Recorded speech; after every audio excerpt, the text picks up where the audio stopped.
Olá, amigos e amigas. Que a face do Senhor Jesus possa resplandecer em cada um de vocês, dando-lhes a paz e que vocês tenham um feliz dia. Vamos estudar a lição da Escola Sabatina e hoje, quinta-feira, 23 de fevereiro, a lição 8, ela tem como título Buscando Conselhos Piedosos. Muitos textos bíblicos nos exortam a nós sermos sóbrios, que está lá em 1 Tessalonicenses, capítulo 5, versículos 6 e 8, e também está lá em 1 Pedro, capítulo 1, versículo 13. Onde a pessoa sóbria, ela encara os fatos e não deixa seus desejos colorirem sua percepção da realidade. Muitas pessoas, na área das finanças, no mundo de sonhos, sempre imaginando que tudo dará certo, magicamente, procuram gurus de gestão financeira, em que isto é totalmente contra os mandamentos de Deus, e Deus dá alertas para não consultá-los.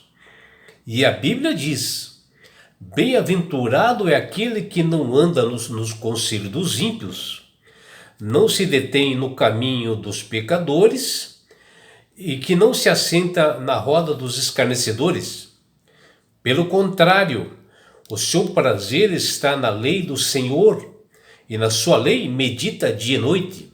Ele é como árvore plantada junto a uma corrente de águas que no devido tempo dá o seu fruto, cuja folhagem não murcha, e tudo o que ele faz será bem sucedido. Está lá em Salmos, capítulo 1, versículos de 1 a 3. Aqui o salmista, que ele é desconhecido, ele inicia falando-se de bem-aventuranças, daqueles que são fiéis a Deus. E diz que todo aquele que não dá ouvidos a maus conselhos, pessoas más, pessoas do inimigo, que quando nós percebemos que estamos diante assim, de um perverso, nós devemos nos afastar e que não se demora no meio daqueles que se escarnecem, que nós não devemos ficar no meio dessas pessoas que são escarnecedores, e que nós devemos ser puro e santo, que está lá em Salmo, capítulo 1, versículo 1. Então o salmista descreve o prazer dessa aventurança, e sobre o que ele pensa, e que pondera durante todo o dia, mesmo estando em dificuldades de todos os tipos, da área de financeira, e sempre observar a lei do Senhor, que é a maior alegria daqueles que são fiéis ao Senhor. E quando ele faz que será bem sucedido, que está lá em Salmo, versículo 1, versículo 3, é justamente quando essas pessoas elas agem no devido tempo, como surgem as soluções, os frutos da justiça, e tudo que essa pessoa faz, ela é bem sucedida, que diz lá no Salmo 1, versículo 3. E ainda é completado, dizendo que essa pessoa será abençoada. E assim nós devemos reconhecer a Deus, que é poderoso, mesmo estando em condições financeiras ruins, e que nós devemos entender que a Ele, Deus, tudo pertence. E se nós seguirmos as suas orientações do Criador, para resolver os problemas, sempre buscar a Ele para essas soluções, e nunca cair nos enganos do inimigo, de gurus, de videntes, de espíritas, que Deus abomina esses atos. E nós temos que seguir os conselhos de Deus para nós tocarmos a nossa vida. Devemos ser íntegros, retos, honestos, porque isso faz parte do caráter do cristão, que está lá em 2 Coríntios, capítulo 8, versículos 21. Pessoas honestas aceitam as suas limitações financeiras e não tentam ser uma coisa que não são, vivendo assim num estilo de vida que suas condições não permitem. Devemos buscar orientações de Deus em vez de tomarmos assim decisões importantes por nossa conta própria. E a Bíblia possui conselhos assim, importantes e muito valiosas sobre a gestão financeira. E nós podemos destacar como lá em Provérbios, capítulo 27, versículo 23 até 23 e 24, e ali nos diz que nós devemos ser diligentes em conhecer o estado financeiro da nossa família, para que nós possamos melhorar e preservar o que nós temos, e tomar cuidado para as nossas despesas não excederem aos nossos ganhos, a nossa renda. Devemos nos organizar e fazer um plano de gastos no nosso lar. Já em Provérbios capítulo 15, versículo 16, nos diz que é melhor o pouco que nós temos com o temor do Senhor do que no conforto de muitas riquezas, né, que produz, mas que vem problemas com isto, preocupações, insegurança. Por isso nós devemos controlar nossos gastos e se planejar com o que nós temos de renda quando nós ganhamos. Nunca entusiasmar-se com cartões de crédito, com empréstimos fáceis, e não se endividar, porque esse é um dos maiores problemas que nós temos nos dias de hoje, que está ocasionando até separações. Nós devemos também buscar economizar mensalmente, quando nós temos uma renda, e deixar uma parte justamente para os imprevistos no futuro, no caso de acidentes, enfermidades e imprevisto.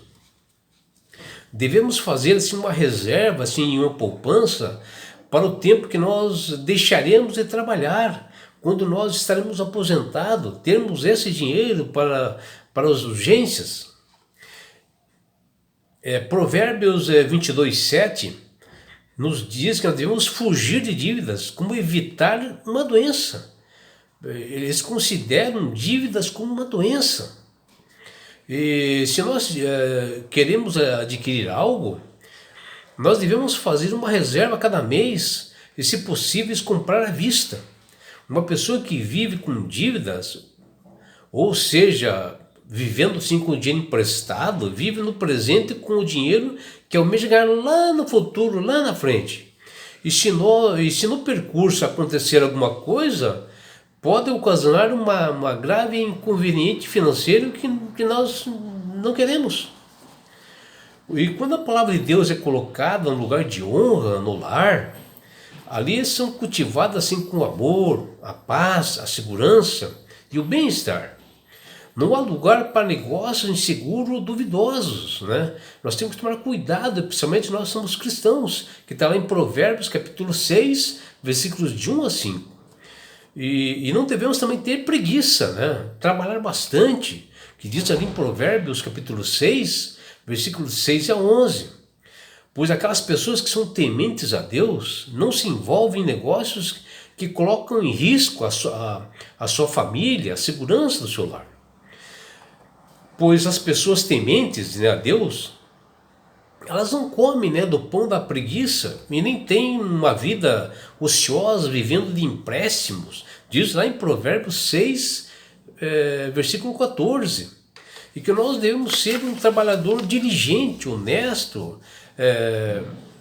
fazendo um planejamento financeiro correto e ser fiel a Deus, que está lá em Deuteronômio capítulo 28, versículos de 1 a 14. E saibam que nenhuma família pode viver sem a bênção divina. E aqui, que nós estamos vivendo esse mundo, não é o nosso lar. Nós somos peregrinos aqui. O nosso lar é nas mansões celestiais. E sempre devemos priorizar a Deus em tudo, reconhecendo que tudo é do Criador e que um dia nós prestaremos contas daquilo que nós utilizamos aqui. E por isso que é importante as pessoas, né, buscar ao Senhor orientação para a sua vida financeira. E na lição de hoje, diz que nós não podemos ser adequado, nem completo, nenhum projeto de negócios ou plano para a vida que apenas compreenda os breves anos da existência do presente, aquilo que nós estamos vivendo hoje. E não devemos tomar providências para o interminável futuro. Ninguém acumula tesouro no céu sem que seja por meio de uma vida consagrada ao Senhor, e que a vida na terra seja sempre enriquecida com valores realmente que estão nas Sagradas Escrituras, que enobrece e engrandece o cristão. E aquilo que se acha na base da integridade comercial e do verdadeiro êxito é o reconhecimento da propriedade de Deus. O Criador de todas as coisas é o seu proprietário original de tudo que está aqui. Somos seus mordomos e tudo que nós temos foi confiado por Ele, Deus, para conosco, para ser usado de acordo com a direção dele, Deus. E é por isso, meu amigo, minha amiga, que Deus tem falado com todas as pessoas através do Espírito Santo, para que aceitem a Jesus como Salvador e Senhor. Quando você aceita Jesus como Salvador e Senhor, o Espírito Santo começa a trabalhar na sua mente, você passa a ser uma pessoa sábia, uma pessoa de entendimento, começa a manusear bem as Sagradas Escrituras e começa a buscar conselhos piedosos de Deus para a sua vida financeira, você se programar melhor, se planejar melhor a sua vida e você terá paz no teu lar. E quando você aceita Jesus como Salvador e Senhor, meu amigo, minha amiga, não é só isto, você ganha esse presente de Deus que chama-se salvação.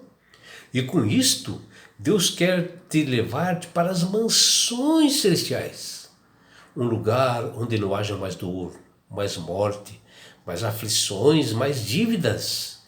Lá nós estaremos nas bodas do Cordeiro, nas bodas de Jesus. E sabe por que Deus quer fazer isto com você, minha amiga? Com você, meu amigo. Deus quer fazer isto porque Jesus te ama. Abraços do seu amigo João Carlos Amorim.